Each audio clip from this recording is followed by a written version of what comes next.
স্বাধীনতার ৫৫ বছর পর দেশের ২০ কোটি মানুষের কাছে প্রশ্ন, বলুন তো বাংলাদেশ কেন স্বাধীন হয়েছিল? পাকিস্তানিরা আমাদের উপর অনেক অত্যাচার নির্যাতন করেছিল। তাই কি নির্যাতন করেছিল আপনি কি জানেন? ২১শে ফেব্রুয়ারিতে মোট কতজন মানুষ মারা গিয়েছিল? সালাম, রফিক, বরকত, জব্বার সহ সর্বোচ্চ ৭ জনের বেশি নাম কোথাও দেখাতে পারবেন না। ১৯৬৯-এর পুরো গণ অভ্যুত্থানে আমানুল্লাহ মোহাম্মদ আসাদুজ্জামান ওরফে আসাদ, মতিউর রহমান মল্লিক, ডক্টর শামসুজ্জোহা সহ সর্বোচ্চ ৫ জনের নাম বলতে পারবেন। যদিও উইকিপিডিয়া সহ বিভিন্ন জায়গায় বলা হয়ে থাকে ৫২ সালের ভাষা আন্দোলনে ৩৯ জন আর ৬৯-এর গণ অভ্যুত্থানে মোট ৬১ জন মারা গিয়েছিল। কিন্তু এই ৩৯ কিংবা ১০০ জনের নামের তালিকা আজ পর্যন্ত কোথাও প্রকাশ করতে পারেনি। ১৯৭১ সালে ভারত পাকিস্তান যুদ্ধের আগ পর্যন্ত এটাই ছিল পশ্চিম পাকিস্তানি শাসকদের হাতে পূর্ব পাকিস্তানের মৃত্যুর মোট সংখ্যা। পাকিস্তানের ব্যাপারে আমাদের যে ইতিহাস শেখানো হয়েছে তার পুরোটাই যে মিথ্যে তার প্রমাণ আমাদের চোখের সামনে আছে।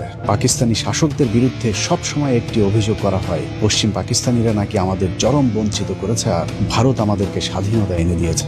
যে কারণে ভারতের প্রতি আমাদের সারা জীবন কৃতজ্ঞ থাকতে হবে আর পাকিস্তানকে কাছেই ভিড়তে দেওয়া যাবে না, কারণ তারা আমাদের চিরশত্রু। অথচ রাজনৈতিক কামড়াকামড়িতে দুই পাকিস্তান আলাদা হবার পর থেকে দুই পাকিস্তানেরই ক্ষতি হয়েছে। পশ্চিম পাকিস্তানের অর্থনৈতিক ক্ষতি হলেও বাংলাদেশে দুটোই গিয়েছে আর মাঝখানে লাভবান হয়েছে ভারত।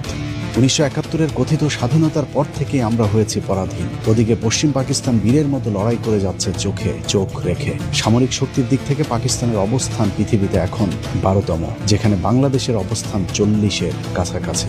বাংলাদেশের কথিত স্বাধীনতার ৫৫ বছর পার হয়েছে। পাকিস্তান থেকে আলাদা হয়ে বাংলাদেশ শুধু দুই জায়গায় এগিয়েছে, এক তৈরি পোশাক খাত আর বিদেশে শ্রমিক রপ্তানি। এই দুই খাতের মাধ্যমেই পৃথিবীতে আমরা কামলার জাতি হিসেবে খ্যাতি পেয়েছি। অথচ ৫৫ বছর আগে পশ্চিম পাকিস্তানি শাসকেরা আমাদের পূর্ব পাকিস্তানে যে শিল্প বিপ্লব ঘটিয়ে গিয়েছিল তা শুনলে এই প্রজন্মের কাছে অলৌকিক মনে হবে।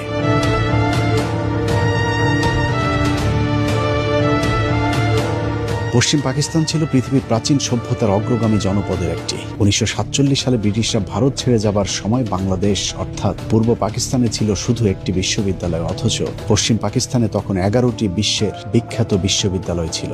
বিদ্যে বুদ্ধি সব দিক থেকে এগিয়ে থেকেও তারা আমাদের অবহেলা করেনি, বরং টেনে তুলে ধরতে চেয়েছিল। যদিও আমাদের চেতনার যাতনা ২৩ বছরের বেশি দুই পাকিস্তানকে একসাথে থাকতে দেয়নি।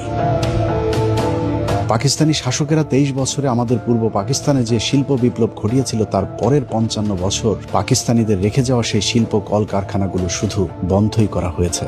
নতুন করে কোনো শিল্প গড়ে তুলতে পারেনি স্বাধীন বাংলাদেশ। অথচ পাকিস্তান আমলে এদেশে ঘটে গিয়েছিল নীরব এক শিল্প বিপ্লব, যে ইতিহাস আমাদের পুরো এক প্রজন্মকে জানতেই দেওয়া হয়নি।